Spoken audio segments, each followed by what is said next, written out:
Hello. You'll have noticed that there's a growing awareness of the need for a good mental well-being. And in this recent situation, we've seen how people's well-being has been affected in various ways. And it's been interesting that a number of studies have shown that getting outside and being aware of the world around us can be very helpful. In fact, they've been saying that gardening has been actually prescribed to people who are struggling in this area. And they're talking about community gardens and other such projects where people can find relaxation and companionship, and just by doing jobs in the garden can be very, very helpful for them.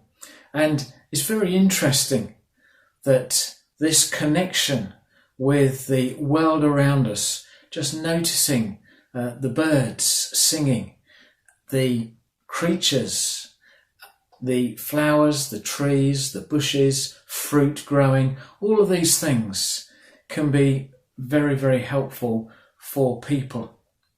And I find that interesting because, that's where it all started, according to the Bible, that God put the first man and woman in a garden, and their job was to tend and cultivate it, and they found purpose and meaning in doing that. And here we are today, and we're saying that's a good thing and will affect people's well-being.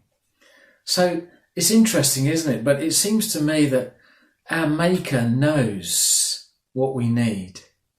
And just looking at how he has given us a wonderful world to enjoy and given us the ability and the knowledge of how to tend and cultivate it can be very helpful. And what we discover, if you go right back to the beginning of the Bible, you'll find that man was put in this garden, and there are things that are specifically mentioned.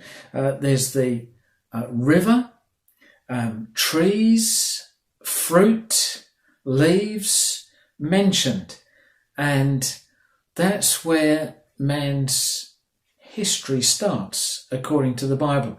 Now, throughout the Bible, we have references to these things. And in one place, in the book of Psalms, right in the middle of the Bible, we're given this picture of a tree that's been planted by rivers of water that brings forth its fruit and talks about its leaves flourishing. It's a picture of someone whose well-being is flourishing. And you get it again in the book of Jeremiah, again as the picture of the tree that's by rivers of water that brings forth its fruit in its season. Now, if you fast forward right to the end of the Bible, the last book in the New Testament, the book of Revelation, and you look at the last two chapters, again, what we see is God is going to create new heavens and a new earth, and then it talks about the same things. It talks about a river. It talks about the tree of life. It talks about fruit. It talks about leaves that are there for healing purposes. And what the Bible tells us is that in God's new world, it's going to be one without defilement. It will be pure. It will be lovely. Everything will be in its rightful place. Now, sadly, our world is marked by evil, isn't it? It doesn't matter which country or culture you go to, we read of man's evil and the results of that. But God's new world is not going to be marked by evil. It's going to be marked by righteousness.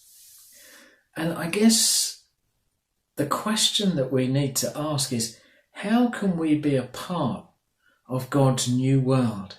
How can we know that we're going to have a place there?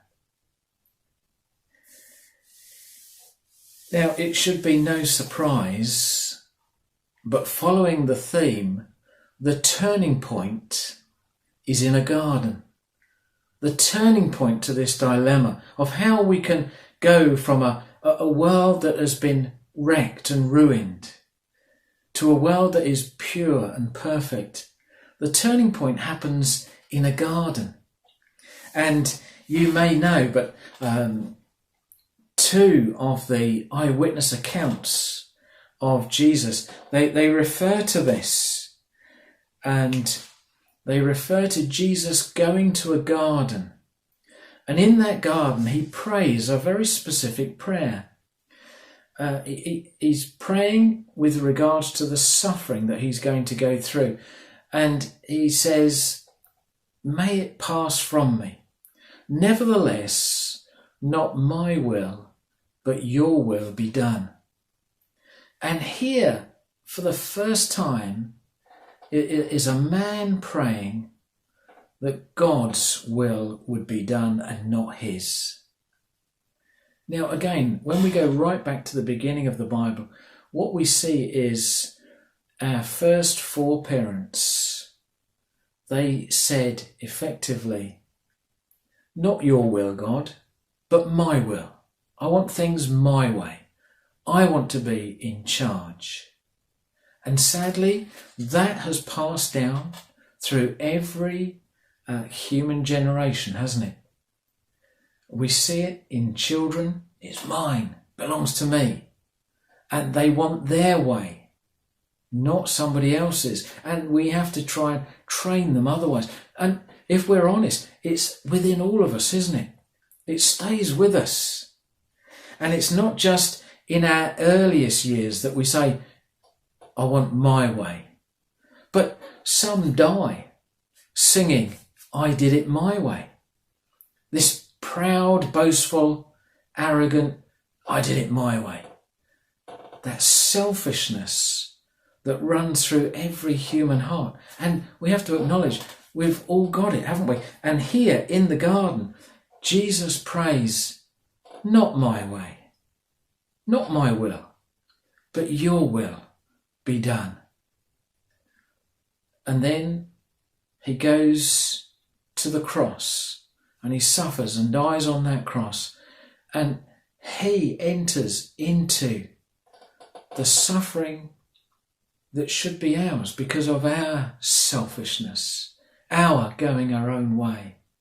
And he takes that on himself so that we can have the opportunity of a new start with God.